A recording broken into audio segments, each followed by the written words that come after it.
Hello everyone, welcome to home science classes. Home science classes में आपका स्वागत है। कैसे हैं आप? आशा करती हूँ अच्छे होंगे, खुश होंगे, मस्त होंगे और पढ़ाई कर रहे होंगे। आपको पता है कि हम कर रहे हैं प्रैक्टिस। न्यूट्रिशन साइंस को हम प्रैक्टिस के माध्यम से कवर अप करने की कोशिश कर रहे हैं। इससे पहले हमने 7 प्रैक्टिस सेट कर लिए हैं। आज की जो आपकी प्रैक्टिस सेट है वो है सेट नंबर 8, जिसमें हम डिस्कस करेंगे। कल तो आपने तृणधान्य के बारे में समझा था, यानी कि ज़्यादातर जो क्वेश्चन थे आपके गेहूँ और चावल से रिलेटेड थे। आज के जो क्वेश्चन आपको मिलने वाले हैं, इसमें दूध से भी रिलेटेड मिलेंगे, दालों से भी रिलेटेड मिलेंगे, कुछ फलियों से भी रिलेटेड क्वेश्चन मिलने वाले हैं। तो उम्मीद है कि पेन और नोटबुक तो लेकर आप बैठे ही होंगे। चलिए चलते हैं अपने पहले क्वेश्चन की तरफ। पहला क्वेश्चन आपसे कह रहा है, दालों में पाया जाने वाला विषाक्त तत्व है। इनमें से कौन सा ऐसा तत्व है जो कि विषाक्त होता है और वो दालों में पाया जाता है? क्या वो ट्रिप्सिन इनहिबिटर्स होता है? क्या वो सेपोनिन्स होता है? क्या वो ग्वाइट्रोजेनिक फैक्टर होता है? या ये सारे ही आपके दालों में विषाक्त तत्व मौजूद होते हैं? तो हम सब ने पढ़ रखा है। वैसे अमूमन हम सुनते क्या हैं? ट्रिप्सिन इनहिबिटर्स और सेपोनिन्स सुनते हैं, है ना? लेकिन ये जो ग्वाइट्रोजेनिक फैक्टर है, ये भी आपके एक विषाक्त पदार्थ होता है या विषाक्त तत्व होता है, जो कि दालों में पाया जाता है। आपसे एक बहुत साधारण सा क्वेश्चन पूछा जाता है कि जो ये ट्रिप्सिन इनहिबिटर्स होता है, इसको निष्क्रिय करने के लिए आप क्या कर सकते हैं? जैसे जो आपके दालों में ये विषाक्त पदार्थ पाए जाते हैं, तो हम इसके लिए कई उपाय कर सकते हैं। जैसे कि अगर आप दाल को 5 से 6 घंटे मतलब बनाने से पहले 5 या 6 घंटे भिगो कर रखते हैं, तो भी ये आपके ट्रिप्सिन जो इनहिबिटर्स होते हैं, ये उतना मतलब निष्क्रिय हो जाते हैं। साथ ही साथ हमें करना क्या चाहिए कि दाल में अधिक पानी मतलब जितना आपको आवश्यकता है, उससे अधिक पानी डालना चाहिए और फिर पानी को फेंक देना चाहिए। तो जो विषाक्त तत्व होते हैं, वो निकल जाते हैं, ठीक? और अगर आप दाल बना रहे हैं, तो कम से कम आपको 4-5 घंटे पानी में भिगोकर दाल रखना चाहिए, देन उसको पकाना चाहिए, ठीक? तो आपको ये तीनों तत्व ध्यान रखने हैं। ये तीनों के तीनों तत्व आपके विषाक्त तत्व होते हैं, जो कि दालों में पाए जाते हैं। कौन-कौन से हैं? ट्रिप्सिन इनहिबिटर्स हैं, सेपोनिन्स हैं, ग्वाइट्रोजेनिक फैक्टर हैं। तो आप तीनों का नाम ध्यान रखेंगे, ठीक? चलिए, वैसे कल हमने आपसे एक क्वेश्चन पूछा था कि बाजरा वर्ष किस वर्ष को घोषित किया गया है? अभी तक मुझे लगता है कि कोई ऐसा एक बच्चा नहीं है जिसने आंसर दिया हो। तो आप फिर से जाइए, खोजिए और हमें बताइए कि बाजरा वर्ष, और ये बहुत ही इम्पोर्टेंट क्वेश्चन है। बाजरा वर्ष किस वर्ष को घोषित किया गया है? ठीक? चलिए, बढ़ते हैं अगले क्वेश्चन की तरफ। क्वेश्चन नंबर 2 है। अधिकांश व्यापारी अपना फायदा देखते हुए अरहर की दाल में किस दाल की मिलावट करते हैं? और ये टॉपिक मतलब ये बिंदु जो आपके सामने क्वेश्चन के रूप में है, ये आप 2 बार पढ़ते हैं। कब? एक तो जब आप दाल का चैप्टर पढ़ते हैं, तब वहाँ पर पढ़ते हैं, और दूसरा जब हम आपको मिलावट वाला चैप्टर पढ़ाते हैं, जब हम मिलावट वाले टॉपिक को डिस्कस करते हैं, तो वहाँ पर भी इस चीज़ को हम बात करते हैं कि अरहर की दाल में किस दाल की मिलावट की जाती है। और जब अरहर की दाल में जो मिलावट की जाती है, सबसे पहले तो आप बताइए क्या है? क्या मसूर की दाल मिलावट की जाती है? क्या खेसारी की दाल की मिलावट की जाती है? उड़द की दाल रहती है या फिर मूँग की दाल रहती है? तो अगर आप लोग दाल के बारे में थोड़ा-सा भी जानकारी रखते हैं, तो आपको पता होगा कि मसूर की दाल, उड़द की दाल बिल्कुल अलग-अलग होती है। मसूर की दाल जो होती है, वो थोड़ी चिपटी-सी होती है, लेकिन उड़द की दाल जो होती है, वो ऐसे थोड़ा-सा कुछ इस तरह से होता है, जैसे आपका गेहूँ होता है, उससे भी छोटा होता है। तो हम मसूर और उड़द में अंतर तो कर सकते हैं, लेकिन अगर आपके सामने उड़द और मूँग रख दी जाए तो बहुत मुश्किल होगा पहचानना। लेकिन जो आपके अरहर की दाल में मिलावट की जाती है, वो मिलावट होती है खेसारी दाल मिलाने से। खेसारी दाल को जो अधिकांश व्यापारी अपने फ़ायदे के लिए अरहर की दाल में खेसारी की दाल मिला देते हैं, जिससे लेथरिज्म नामक रोग हो जाता है। मतलब जब आप इसका ज़्यादा सेवन करते हैं, तो लेथरिज्म नामक रोग हो जाता है, जिसे हम पैरों का लकवा भी कहते हैं। ठीक? चलिए, बढ़ते हैं अगले क्वेश्चन की तरफ। अच्छा, एक बार बताना कि इन चारों दाल में से खैर ये अगर हम खेसारी की दाल और अरहर की दाल की बात करें तो हमारे आपके बस की बात नहीं है कि इसे हम पहचान सकें, क्योंकि हम पहचान ही नहीं सकते हैं जो अरहर की दाल है और जो खेसारी की दाल है, ये दोनों सेम होते हैं। तो हमारे और आपके बस की बात नहीं है इसे नग्न आँखों से पहचान पाना, ठीक? वैसे आप में से काफ़ी लोग ऐसे होंगे जिनको ये चारों दाल, अगर हम खेसारी दाल को छोड़कर अरहर की दाल रख दें, अरहर की दाल और मसूर की दाल अगर बिना छिलके वाली रख दी जाए, हाँ, तो थोड़ी-सी कन्फ्यूज़न हो सकती है आपको। चलिए, बढ़ते हैं अगले क्वेश्चन। क्वेश्चन नंबर 3 है, खेसारी की दाल का लगातार सेवन करने से कौन-सा रोग हो जाता है? अगर आप खेसारी की दाल का लगातार सेवन कर रहे हैं, तो इससे कौन-सा रोग हो जाता है? अब इस क्वेश्चन का आंसर देने से पहले आप हमें सबसे पहले ये बताइए कि जैसे जो आपका खाद्य पदार्थ है, इसमें मिलावट की जो जाँच परख होती है, कौन करता है? इसके जो देख-रेख का कार्य है, वो कौन करता है? क्या अब इस क्वेश्चन का आप बताइए। वैसे जो अगर हम उसके लिए आपको ऑप्शन दें, तो क्या डब्ल्यूएचओ है? क्या यूनिसेफ है? क्या आपका फाओ है या फिर आपका फसाई है? कौन जो है ये देख-रेख करता है, मानक निर्धारण करता है? अब जो आपका खेसारी दाल के लगातार सेवन से रोग की अगर हम बात करें, तो क्या लेथरिज्म नामक रोग होता है? एनीमिया हो जाता है, फ्लेविज़्म हो जाता है या फिर ये सारे रोग हो जाते हैं? तो अभी-अभी आपने डिस्कस किया कि जो खेसारी दाल की हम लगातार सेवन करते हैं, तो खेसारी दाल के लगातार सेवन से लेथरिज्म नामक रोग होता है, जो कि पैरों का लकवा होता है। और खेसारी दाल की मिलावट कैसे होती है? अब ये जो खेसारी दाल होती है, ये सस्ती होती है। आपको पता है कि अरहर की दाल कितनी महँगी है। तो अब ये जो व्यापारी होते हैं, ये अपना फ़ायदा देखते हैं। तो अपने फ़ायदे के लिए अरहर की दाल में खेसारी की दाल मिला देते हैं, जो कि हमारे स्वास्थ्य के लिए बहुत ज़्यादा हानिकारक है। अगर हम इसका लगातार सेवन कर रहे हैं, तो इससे लेथरिज्म नामक रोग हो जाता है। ठीक? चलिए, बढ़ते हैं अगले क्वेश्चन की तरफ। वैसे आपको एनीमिया तो पता ही है कि एनीमिया आयरन की कमी से होने वाला रोग है, जबकि हम फ्लैविज़्म की बात करें, तो इससे रिलेटेड आपको आगे क्वेश्चन मिलने वाला है। अगला क्वेश्चन है आपका क्वेश्चन नंबर 4 है, कच्ची ब्रॉड बीन्स का लगातार सेवन करने से कौन-सा रोग हो जाता है? अगर हम बात कर रहे हैं कच्ची ब्रॉड बीन्स की, और कच्ची ब्रॉड बीन्स का अगर आप लगातार सेवन कर रहे हैं, तो इससे कौन-सा रोग हो जाता है? क्या लेथरिज्म नामक रोग हो जाता है? क्या हीमोग्लोबिन यूरिया हो जाता है? एनीमिया हो जाता है या फिर फ्लैविज़्म नामक रोग हो जाता है? तो ध्यान रखेंगे। वैसे ये जो आप खेसारी दाल लगातार सेवन करते हैं, तो लेथरिज्म हो जाता है। ये बड़ा ही पॉपुलर क्वेश्चन है और कई बार हमसे पूछा गया है। आप में से सभी लोगों को लगभग-लगभग आ ही रहा होगा। लेकिन जो कच्ची ब्रॉड बीन्स है, अगर आप इसका भी लगातार सेवन कर रहे हैं, तो इसके लगातार सेवन से फ्लैविज़्म नामक रोग हो जाता है। क्या होता है? फ्लैविज़्म नामक रोग हो जाता है। ठीक? चलिए, बढ़ते हैं अगले क्वेश्चन की तरफ। क्वेश्चन नंबर 5 है, फ्लैविज्म नामक रोग में कौन से लक्षण दिखाई देते हैं? अगर किसी व्यक्ति को फ्लैविज्म नामक रोग हुआ है, तो कौन सा लक्षण दिखाई देगा? और अभी आपने देखा कि अगर आप कच्ची ब्रॉड बीन्स का उपयोग ज़्यादा कर रहे हैं, लगातार कर रहे हैं, तब फ्लैविज्म नामक रोग होता है। अब आपको इसके लक्षण बताने हैं। क्या हीमोलाइट एनीमिया हो जाता है? क्या हीमोग्लोबिन यूरिया होता है? पीलिया यानी कि होता नहीं है, ये सारे इसके लक्षण होते हैं।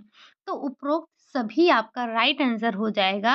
अगर आपको फ्लैविज़्म नामक रोग है, तो ये सारे के सारे लक्षण आपको नज़र आएँगे, ठीक? ये सारे के सारे लक्षण फ्लैविज़्म नामक रोग के होते हैं। चलिए बढ़ते हैं अगले क्वेश्चन पर। क्वेश्चन नंबर 6 है दाल। ये दालू नहीं है, दाल। दाल एवं फलियां में ट्रिप्सिन इनहिबिटर्स नामक पदार्थ मौजूद रहते हैं, जो कि अभी अभी आपने देखा था, और ये एक विषाक्त पदार्थ होते हैं, राइट। तो जो कि पाचन तंत्र में जाने वाले किस एंजाइम की क्रिया को कम करते हैं। मतलब ये जो आपके दालों और फलियों में जो ट्रिप्सिन इनहिबिटर्स नामक विषाक्त पदार्थ पाया जाता है, ये आपके पाचन तंत्र में पाया जाने वाला ऐसा कौन सा एंजाइम है जिसकी क्रिया को ये कम करने का कार्य करता है। क्या वो लाइपेज है, क्या वो ट्रिप्सिन है, क्या वो टाइलिन है, या फिर इनमें से कोई नहीं। तो ध्यान रखेंगे कि ये जो ट्रिप्सिन इनहिबिटर्स है जो कि आपके दालों में पाया जा रहा है, एक प्रकार का विषाक्त पदार्थ है।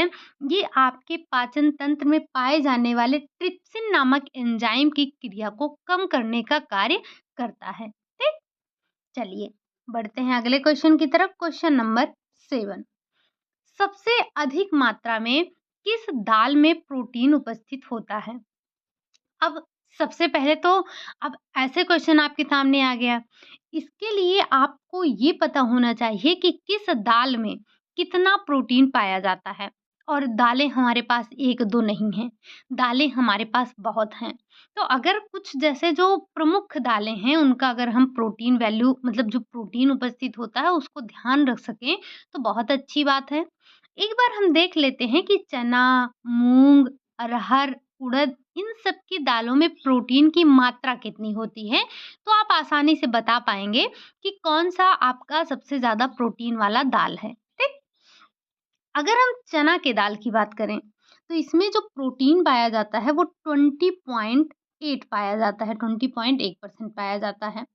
अगर हम मूँग दाल की बात करें, तो इसमें 24.5 पाया जाता है, जबकि हम अरहर की दाल की बात करें, तो 22 यानी कि 22.3 पाया जाता है, जबकि उड़द की दाल की बात करें, तो 24 पाया जाता है, ठीक?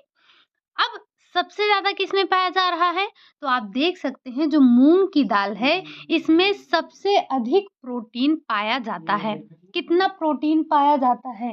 तो दाल में जो मूँग की दाल है, ये जो आपके सामने 4 प्रकार की दाल रखी गई है, इन चारों प्रकार की दालों में सबसे ज़्यादा पाया जाने वाला जो प्रोटीन है, वो मूँग दाल है। और सबसे कम की अगर बात करें, जो आपके सामने है, वो है चना दाल। ठीक? तो ये आपका सबसे ज़्यादा प्रोटीन मूँग की दाल में पाया जाता है, ठीक? बढ़ते हैं अगले क्वेश्चन की तरफ। क्वेश्चन नंबर 8 है। आपको बताना है कि खिचड़ी में दाल और चावल का अनुपात होता है। जब आप खिचड़ी बनाते हैं, वैसे आपने कल खिचड़ी बनाई होगी क्योंकि कल थी खिचड़ी। तो खिचड़ी में दाल और चावल का अनुपात कितना होता है? 3:1 होता है, 1:3 होता है, 2:3 होता है, या फिर 4:3 होता है। अगर हम बात करते हैं खिचड़ी की, तो खिचड़ी में जब दाल और चावल का अनुपात पूछा जाता है, तो 1:3 होता है। मतलब दाल और चावल का अनुपात कितना है? 1:3 होता है, ठीक? और कल आपने देखा था कि जब हम दाल में जो पोषक तत्व नहीं पाए जाते हैं या जो आवश्यक एमिनो अम्ल दाल में नहीं पाए जाते हैं, वो चावल में पाए जाते हैं, और जो चावल में नहीं पाए जाते हैं, वो दाल में पाए जाते हैं। तो जब दोनों को मिलाकर बनाते हैं, तो पोषक तत्व हमारे बढ़ जाते हैं, ठीक? चलिए बढ़ते हैं अगले क्वेश्चन की तरफ। ये बड़ा अच्छा क्वेश्चन था, ध्यान रखिएगा उसको। सोयाबीन में पाया जाने वाला प्रोटीन है। अगर आपसे पूछा जाए कि सोयाबीन में कौन-सा प्रोटीन पाया जाता है, तो क्या वो ग्लाइसिनिन है? क्या फिशियोलिन है? क्या यो लिग्नोमेलिन है, या फिर उपरोक्त सभी? तो जो प्रोटीन पाया जाता है सोयाबीन में, आपको पता है कि कल ही आपने डिस्कस किया था कि जो प्रोटीन पाया जाता है सोयाबीन में, उसकी मात्रा 43% होती है। अगर हम एवरेज लेकर चलें तो 35 टू 45 के बीच में पाई जाती है, ठीक? ये तीनों प्रकार के जो प्रोटीन हैं, चाहे हम बात करें ग्लाइसिनिन की, चाहे हम बात करें फेसियोलिन की, चाहे हम बात करें लिग्यूमेलिन की। तो ये 3 के तीनों प्रोटीन जो होते हैं, ये तीनों प्रकार के प्रोटीन आपके सोयाबीन में पाए जाने वाले प्रोटीन होते हैं। आपका उपरोक्त सभी यहाँ पर राइट आंसर हो जाएगा। बढ़ते हैं अगले क्वेश्चन की तरफ। क्वेश्चन नंबर 10 है, कह रहा है सोयाबीन में सबसे अधिक मात्रा में कौन सा प्रोटीन पाया जाता है। अभी अभी आपने देखा कि ये तीनों प्रोटीन जो हैं आपके सोयाबीन के प्रोटीन हैं। अब इसमें से कौन सा प्रोटीन है जो कि सबसे अधिक मात्रा में पाया जाता है? क्या वो ग्लाइसिनिन है? क्या वो फेसियोलिन है? क्या वो लिग्यूमेलिन है? या फिर ये सारे के सारे आपके अधिक मात्रा में उपस्थित होते हैं? तो ध्यान रखिएगा कि जो ये तीनों प्रोटीन भले ही पाए जा रहे हैं, लेकिन जो सबसे अधिक मात्रा में पाया जाता है वो ग्लाइसिनिन होता है। जबकि जो फिसियोलिन और लिग्यूमेलिन होते हैं, ये दोनों के दोनों उपस्थित तो होते हैं, लेकिन कम मात्रा में पाए जाते हैं। जैसे सारे प्रोटीन अधिक मात्रा में थोड़ी ना पाए जाएंगे, कुछ ज़्यादा पाए जाते हैं, कुछ कम पाए जाते हैं।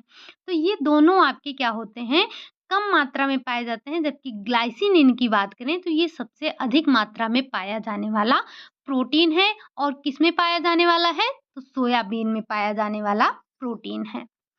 बढ़ते हैं अगले क्वेश्चन की तरफ। क्वेश्चन नंबर 11 है, सोयाबीन की प्रोटीन में निम्नलिखित में से कौन सा आवश्यक एमिनो अम्ल नहीं पाया जाता है? ये जो आपका सोयाबीन का प्रोटीन है, इसमें कौन सा एमिनो अम्ल नहीं पाया जाएगा? क्या ल्यूसीन नहीं पाया जाता है, लाइसिन नहीं पाया जाता है, मिथ्योनिन नहीं पाया जाता है, या फिर आइसोल्यूसिन नहीं पाया जाता है?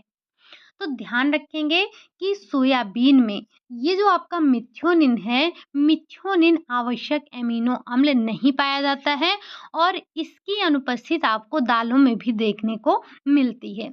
सोयाबीन क्या है आपका? फली है, तो इन फलियों में भी मिथ्योनिन की अनुपस्थिति होती है। ठीक, चलिए बढ़ते हैं अगले क्वेश्चन की तरफ। क्वेश्चन नंबर 12 है, सोयाबीन में कड़वाहट किस तत्व के कारण होता है? आपको अगर आपने कभी कच्चा सोयाबीन खाया हो, मतलब भिगोकर, तो आप देखेंगे उसमें थोड़ा-सा कसैलापन होता है, थोड़ा-सा कड़वाहट होता है। वो किस तत्व के कारण होता है?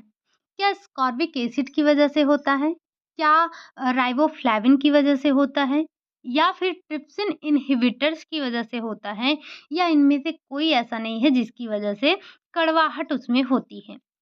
तो जो सोयाबीन की कड़वाहट में जो सोयाबीन की कड़वाहट होती है, वो आपके जो सोयाबीन में उपस्थित ट्रिप्सिन इन्हिबिटर्स होता है, उसी की वजह से जो कड़वाहट होती है, थोड़ा-सा कसैलापन होता है, वो उसी की वजह से होता है। किसकी? ट्रिप्सिन इन्हिबिटर्स की वजह से। ठीक? चलिए, बढ़ते हैं अगले क्वेश्चन की तरफ। क्वेश्चन नंबर 13 है, कह रहा है फलों का प्रयोग किया जाता है। फलों का प्रयोग आप क्यों करते हैं? जैम बनाने के लिए, जेली बनाने के लिए, मुरब्बा बनाने के लिए, या फिर इन सभी को बनाने के लिए? तो हम जानते हैं कि जैम, जेली, मुरब्बा ये सारी चीज़ें फलों से ही तो बनती हैं। तो फलों का प्रयोग इन सभी को बनाने के लिए हम करते हैं। बढ़ते हैं अगले क्वेश्चन की तरफ। क्वेश्चन नंबर 14 है, कह रहा है फल भित्ति की परत है। जो आपकी फल है, फल भित्ति में कौन सी परत पाई जाती है? क्या बाह्य फल भित्ति होती है? क्या मध्य फल भित्ति होती है? या अंतः फल भित्ति होती है? या ये सारी की सारी फल भित्तियां पाई जाती हैं? तो आपको पता होना चाहिए कि फल में ये सभी फल-वित्तियाँ पाई जाती हैं।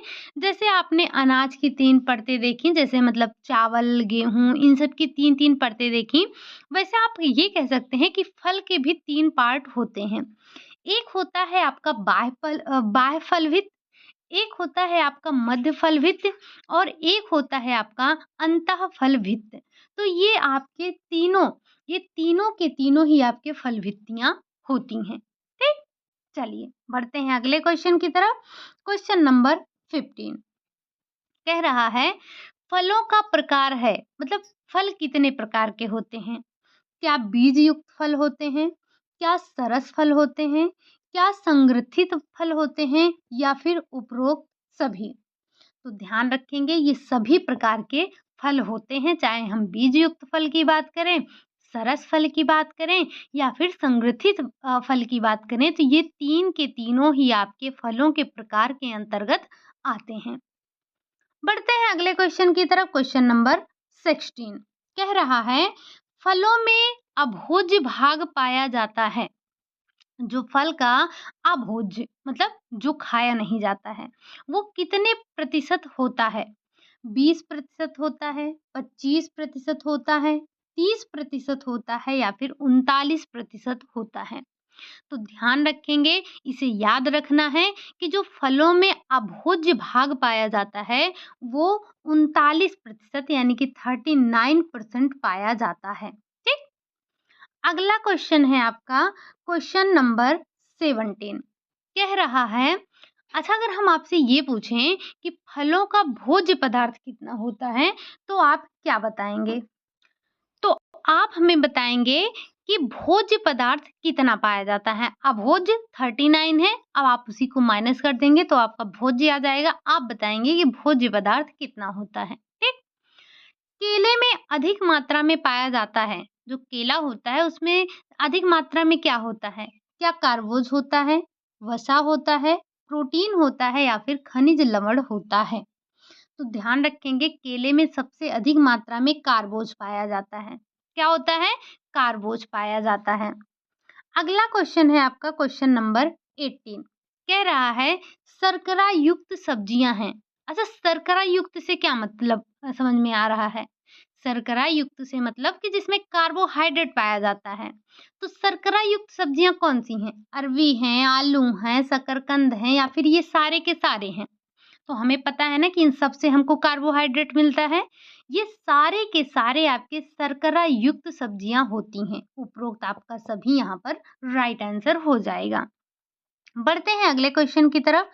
क्वेश्चन नंबर 19 सब्जियों में पौष्टिक तत्व होता है। सब्जियों में कौन सा पौष्टिक तत्व होता है? क्या आपका कैलोरी होता है? क्या प्रोटीन होता है?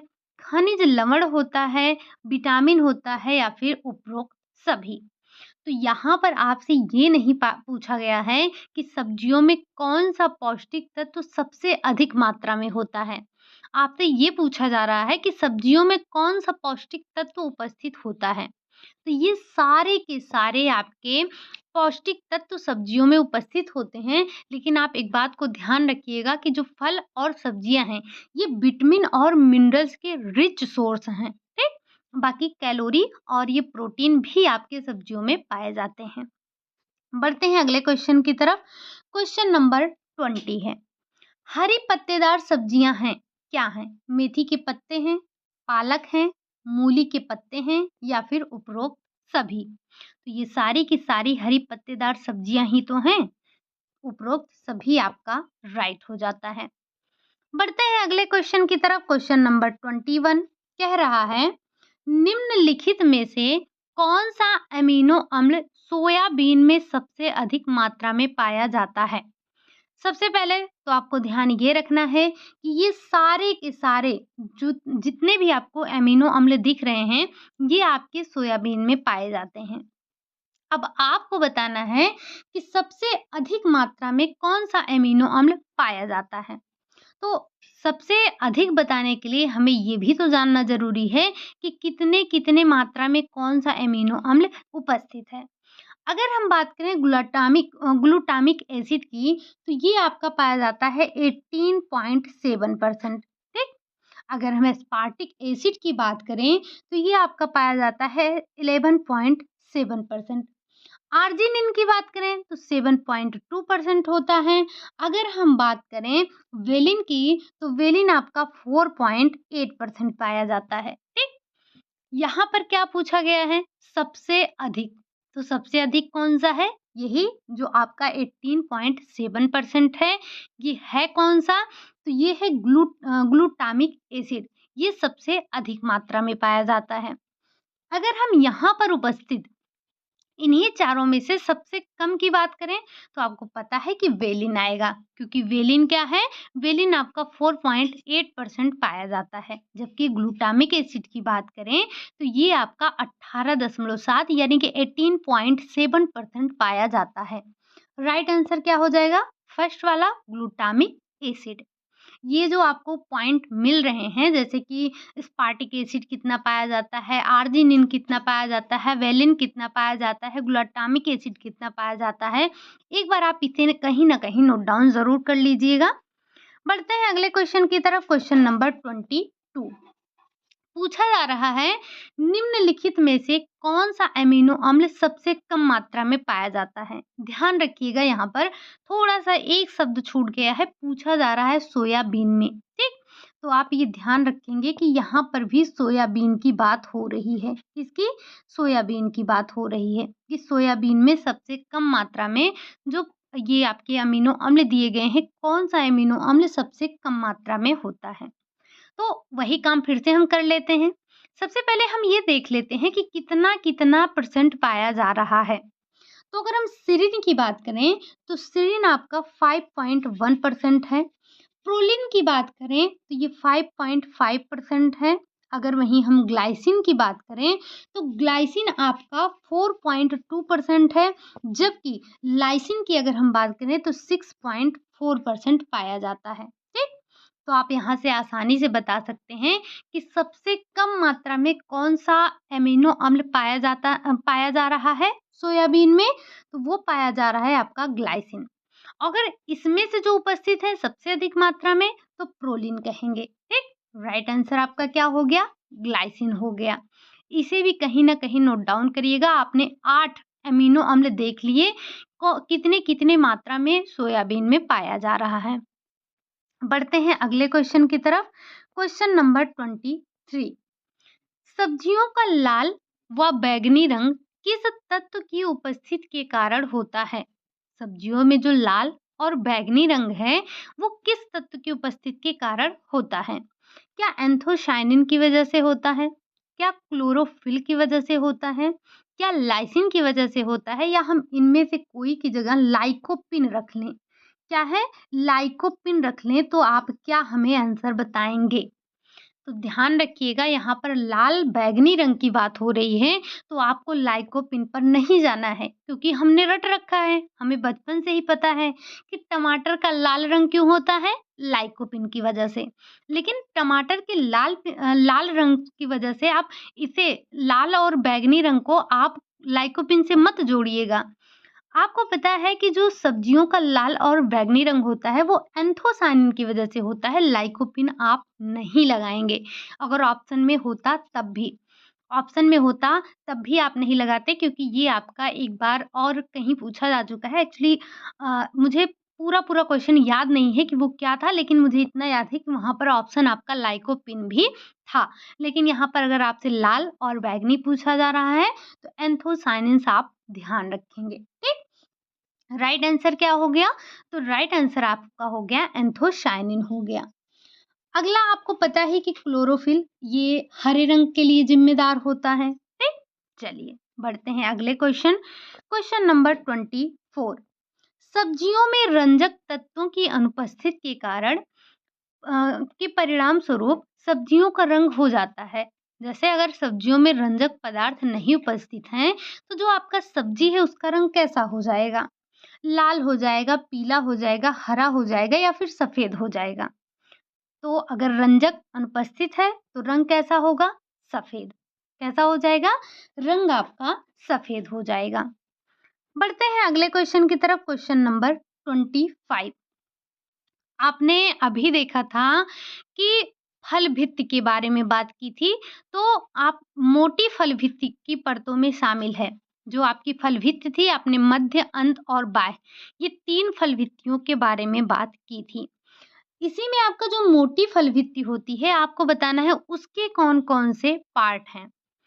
क्या एपिकार्प है, मेसोकार्प है, या फिर एंडोकार्प है, या तीनों ही आपके मोटी फल भित्ति के पार्ट हैं। तो हमें पता है कि जो मोटी फल भित्ति है उसकी ये तीनों के तीनों परतें हैं, कौन-कौन सी, एपिकार्प, मीसोकार्प और एंडोकार्प। इसी से याद आया कि जो आपके एक आप देखते हैं कि व्यक्ति का व्यक्तित्व कैसा होता है, एंडोमॉर्फिक, मेसोमॉर्फिक और एक आपका होता है एक्टोमॉर्फिक। ज़रा इनकी एक-एक विशेषता बताना, कौन मोटे होते हैं, कौन थुलथुले होते हैं, कौन से पतले होते हैं? ठीक, चलिए बढ़ते हैं अगले क्वेश्चन की तरफ। क्वेश्चन नंबर 26 कह रहा है, प्रत्येक फल में एक आवरण होता है, जिसे कहते हैं, क्या कहते हैं? क्या उसे एपिकार्प कहते हैं? क्या उसे मेसोकार्प कहते हैं? क्या उसे एंडोकार्प कहते हैं या उसे हम पेरिकार्प कहते हैं? तो ध्यान रखिएगा कि फलों का जो आवरण होता है, फलों पर, हर एक फल पर एक आवरण होता है, जिसे आप एपिकार्प कहते हैं। और ये एपिकार्प के ये तीनों पार्ट होते हैं, पेरिकार्प होता है और इसी पेरिकार्प के ही ये तीनों पार्ट होते हैं, एपिकार्प, मेसोकार्प, मेसोकार्प और एंडोकार्प। ये तीनों आपके पेरिकार्प के ही पार्ट होते हैं, ठीक? तो ये जो फलों का आवरण होता है, उसे हम क्या कहते हैं? उसे हम पेरिकार्प कहते हैं। बढ़ते हैं अगले क्वेश्चन की तरफ। क्वेश्चन नंबर 27, फलों में जलांश लगभग कितना प्रतिशत होता है? फल फल में जल बहुत पाया जाता है, तो कितना प्रतिशत भाग जल का होता है? 20 से 30%, 30 से 40, 70 से 85 या फिर 90 से 95? तो अगर हमने ज़्यादा कह दिया है तो इसका मतलब ये थोड़ी ना है कि आप 90-95 लगा देंगे। जो फलों में जलांश पाया जाता है, वो लगभग-लगभग 70 से 85% के बीच में पाया जाता है। कितना? 70 से 85। बढ़ते हैं अगले क्वेश्चन की तरफ। क्वेश्चन नंबर 28, दूध में थक्के के रूप में कौन-सी प्रोटीन जम जाती है? जब आप दूध दूध को थक्का बनाते हैं, जो कुल मिलाकर अगर हम बात करें पनीर की, तो जो आपकी जमी हुई पनीर होती है, वो आपकी प्रोटीन होती है। अच्छा ये बताना कि हम प्रोटीन किस रोगी को नहीं देते हैं?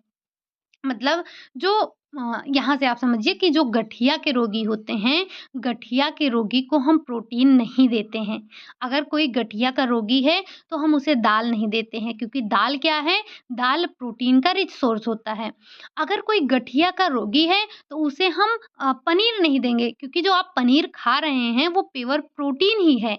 जो दूध में पाई जाने वाली केसीन प्रोटीन होती है, वो थक्के के रूप में जम जाती है, जिसे हम पनीर कहते हैं। तो पनीर आपका क्या है? एक प्रोटीन होता है। ध्यान रखिएगा, ये तीनों मतलब जो चारों आपको प्रोटीन दिए गए हैं, ये चारों के चारों आपके दूध में उपस्थित प्रोटीन होते हैं। जो जैसे कि जो आपका हो गया एल्बुमिन, लैक्टोएल्बुमिन, केसीन, लैक्टोग्लोब्यूमिन, ये चारों के चारों आपके दूध में पाए जाने वाले प्रोटीन होते हैं। लेकिन जो जमने वाली प्रोटीन होती है, वो आपकी केसीन प्रोटीन होती है, जो कि आप पनीर खाते हैं। तो अगर कोई आपके घर में कोई गठिया का रोगी है, तो उसको पनीर-वनीर मत दीजिएगा, नहीं तो पता लगा और ही उसकी हालत खराब हो जाए। चलिए बढ़ते हैं अगले क्वेश्चन की तरफ। क्वेश्चन नंबर 29 है, कह रहा है, माता के दूध में कितना कार्बोहाइड्रेट पाया जाता है? 3%, 4, 6 या फिर 7%? तो माँ के दूध में लगभग-लगभग 7% कार्बोहाइड्रेट पाया जाता है। बढ़ते हैं अगले क्वेश्चन की तरफ। क्वेश्चन नंबर 30 है, दूध में खनिज लवण की मात्रा कितनी होती है? अच्छा हम ये तो देख लेंगे कि दूध में खनिज लवण की मात्रा कितनी है, लेकिन आप ये बताइए कि दूध में कौन सा खनिज लवण नहीं पाया जाता है और कौन सा विटामिन नहीं पाया जाता है, ठीक? बाकी 0.5%, 0.6%, 0.7%, 0.8%। तो दूध में उपस्थित जो खनिज लवण की मात्रा है वो बहुत कम होती है, मतलब 0.7% पाई जाती है। बढ़ते हैं अगले क्वेश्चन की तरफ। क्वेश्चन नंबर 31 है, दही में कार्बोहाइड्रेट की मात्रा कितनी होती है? 4.5 टू 5.2%, 5.2 टू 6.5%, 6.5 टू 7.2% या फिर 7.2 टू 8.5%? तो जो दही में कार्बोहाइड्रेट पाया जाता है, वो करीब 4.5 से लेकर 5.2% तक पाया जाता है। नोट डाउन करिएगा कहीं न कहीं। बढ़ते हैं अगले क्वेश्चन की तरफ। क्वेश्चन नंबर 32 है। यहाँ से चीजें सारी की सारी आपको याद करने वाली हैं। जैसे मक्खन में वसा की मात्रा कितनी होती है? 60%, 70%, 80% या फिर 90%। तो मक्खन में वसा की मात्रा लगभग 80% तक पाई जाती है। वसा, मक्खन में वसा ही तो होता है, तो वसा कितना परसेंट है? 80% है। अगला क्वेश्चन है आपका क्वेश्चन नंबर 33। दूध में वसा कितना प्रतिशत है? मक्खन में देखा, अब दूध में बताइए। 1 to 2 है, 3 to 4%, 8 to 10% या फिर 10 to 12%। तो दूध में वसा की मात्रा बहुत ज़्यादा नहीं होती है। दूध में पाए जाने वाली जो वसा की मात्रा है वो लगभग लगभग 3 to 4% पाया जाता है। कितना? 3 से लेकर 4%। बढ़ते हैं अगले क्वेश्चन की तरफ। क्वेश्चन नंबर 34 है। दूध के समस्त प्रोटीन का कितना भाग केसीन प्रोटीन होता है? दूध में जो प्रोटीन पाया जाता है उसमें कितना प्रतिशत भाग केसीन प्रोटीन का होता है? 1/2, 2/3, 4/5, 2/5। तो ध्यान रखेंगे, जो दूध में केसीन प्रोटीन पाया जाता है वो जो भी प्रोटीन है उसका लगभग 4/5% आपका केसीन प्रोटीन ही पाया जाता है। बढ़ते हैं अगले क्वेश्चन की तरफ। क्वेश्चन नंबर 35 है। कह रहा है दूध में लैक्टोज कितना प्रतिशत पाया जाता है? क्या टू टू टू से लेकर 3%, 4 to 5%, 5 to 9% या फिर 10 to 15%? तो दूध में जो लैक्टोज पाया जाता है, लैक्टोज आपका पाया जाता है 4 to 5%, बहुत ज़्यादा नहीं पाया जाता है। बढ़ते हैं अगले क्वेश्चन की तरफ। Question number 36। दूध में सबसे कम मात्रा में कौन सा खनिज तत्व पाया जाता है? कैल्शियम, फास्फोरस, आयोडीन, उपरोक्त सभी। तो आपको पता है कि यहाँ पर उपरोक्त सभी हो ही नहीं सकता है, क्योंकि आपको पता है कि दूध आपके कैल्शियम का रिच सोर्स होता है। कैल्शियम और फास्फोरस ये दोनों एक एक प्रकार से भाई भाई होते हैं, तो एक भाई के साथ दूसरा भाई रहता है। दूध में आपके सबसे कम मात्रा में जो खनिज तत्व पाया जाता है वो आयोडीन पाया जाता है। ठीक, चलिए, कभी भी कैल्शियम और फास्फोरस को, मतलब अगर जहाँ पर कैल्शियम होता है ना, इसका ये भाई होता है। जब आपके शरीर में कैल्शियम जो है, ये जहाँ पे दूध में सबसे ज़्यादा कैल्शियम पाया जाता है, इतना आप ध्यान रखेंगे। बाकी फास्फोरस भी पाया जाता है, लेकिन ये जो आयोडीन होता है ये बहुत ही मिनिमम मात्रा में पाया जाता है। बढ़ते हैं अगले क्वेश्चन, क्वेश्चन नंबर 37 की तरफ। दूध में कौन सा पोषक तत्व सर्वाधिक मात्रा में पाया जाता है? पोटेशियम पाया जाता है, सोडियम पाया जाता है, कैल्शियम पाया जाता है या फिर आयोडीन पाया जाता है? तो अभी-अभी आपने देखा कि कैल्शियम का मतलब दूध का रिच सोर्स क्या है? कैल्शियम है। प्रोटीन भी पाया जाता है दूध में, कैल्शियम भी पाया जाता है दूध में। कैल्शियम आपकी हड्डियों के लिए आवश्यक होता है। कैल्सिफिकेशन में कैल्शियम आपके हड्डियों से जाके चिपकता है, जबकि डीकैल्सिफिकेशन में आपके हड्डियों से कैल्शियम निकलता है। ठीक? बढ़ते हैं अगले क्वेश्चन की तरफ। Question number 38। निम्नलिखित में से कौन सा प्रोटीन दूध में नहीं पाया जाता है? केसीन नहीं पाया जाता है, लैक्टोअल्बुमिन नहीं पाया जाता है, हीमोग्लोबिन नहीं पाया जाता है या फिर लैक्टोग्लोबुलिन नहीं पाया जाता है। तो अभी अभी आपने इन तीनों के बारे में पढ़ा था, लेकिन हीमोग्लोबिन आपके दूध में पाया जाने वाला प्रोटीन नहीं है। हीमोग्लोबिन आपके रक्त में पाया जाता है। हीम मतलब लोहा, ग्लोबिन आपका एक प्रकार का प्रोटीन होता है। ठीक, चलिए बढ़ते हैं क्वेश्चन नंबर 39 की तरफ। सामान्यतः दूध में कितना प्रतिशत जल पाया जाता है? आपको पता है कि दूध में जल की मात्रा अधिक होती है। अधिक का मतलब बहुत अधिक होती है। 10 से 20, 20 से 50, 50 से 60 या फिर 80 से 90। तो जो दूध में जल की मात्रा है वो करीब करीब 80 से 90% पाया जाता है। ठीक, बढ़ते हैं अगले क्वेश्चन की तरफ। क्वेश्चन नंबर 40 है। कह रहा है दूध में ठोस पदार्थ कितना पाया जाता है? दूध में जो ठोस पदार्थ होता है कितना होता है? 87.25, 82.62, 12.75 या फिर 18.25? तो जो दूध है, दूध में जो तरल पदार्थ है, वो आपका 87.25 पाया जाता है। जबकि हम बात करें कि जो आपका ठोस पदार्थ है, वो 12.275 पाया जाता है।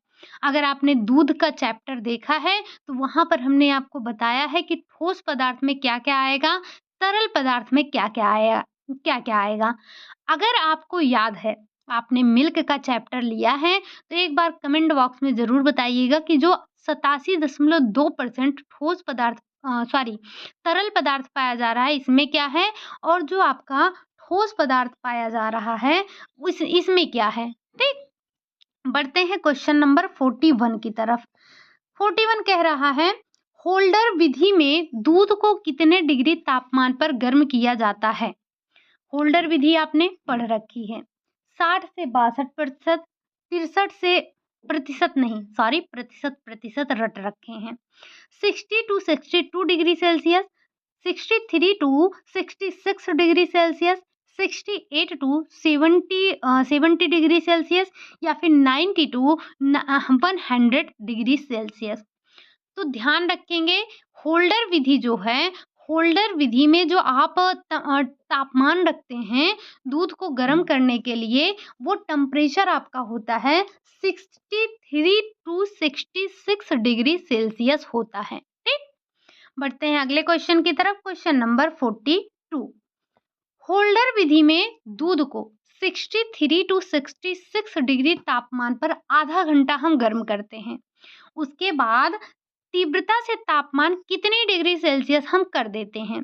क्या वो 10 डिग्री है, 11 डिग्री है, 15 डिग्री है या फिर 20 डिग्री है? तो ध्यान रखिएगा कि होल्डर विधि में होता क्या है, होल्डर विधि में हम दूध को 63 से लेकर 66 डिग्री सेल्सियस पर आधा घंटे तक गर्म करते हैं। गर्म करने के बाद हम शीघ्रता से या तीव्रता से या फिर जल्दी से उसके तापमान को 11 डिग्री सेल्सियस गिरा देते हैं या 11 डिग्री सेल्सियस कम कर देते हैं। ये आपका होल्डर विधि कहलाता है। बढ़ते हैं अगले क्वेश्चन की तरफ। क्वेश्चन नंबर 43 है, कह रहा है योगार्ट बनाने के लिए दूध को कितने डिग्री सेल्सियस ताप पर उबाला जाता है? योगार्ट एक प्रकार का आपका दही ही होता है। ठीक, क्या 50 से 60 डिग्री सेल्सियस, 70 से 80 डिग्री सेल्सियस, 82 से 85 डिग्री सेल्सियस या फिर 90 से 100 डिग्री सेल्सियस?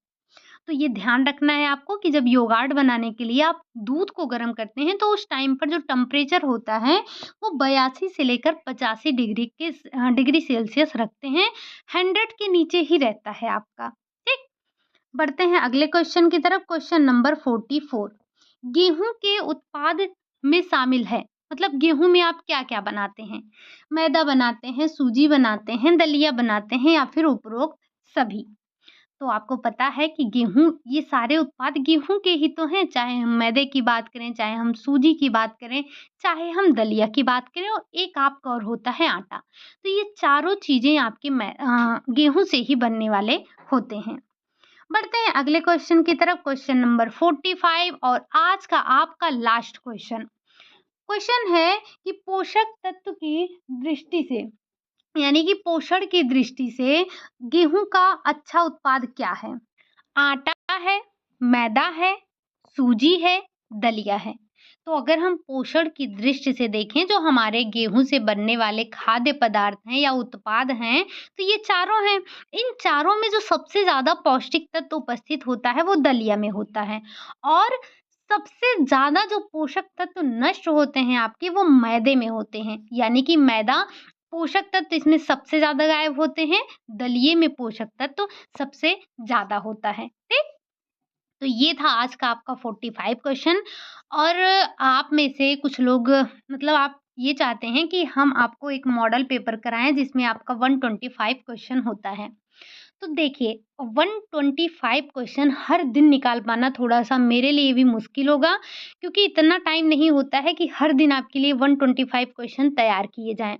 अगर आप चाहते हैं कि मॉडल पेपर कराया जाए, तो हम ऐसा कर सकते हैं कि वीक में 1 डे आपका क्लास होगा, जिसमें हम एक मॉडल पेपर डिस्कस करेंगे। अगर आप चाहते हैं कि वीक में 1 दिन ही आपकी क्लास हो और आपको मॉडल पेपर मिले, तो आप कमेंट करिएगा। अदरवाइज़ आपको रोज़ आपके 40 टू 45 क्वेश्चन मिलते हैं, वो सही हैं या फिर आप मॉडल पेपर ही करना चाहते हैं?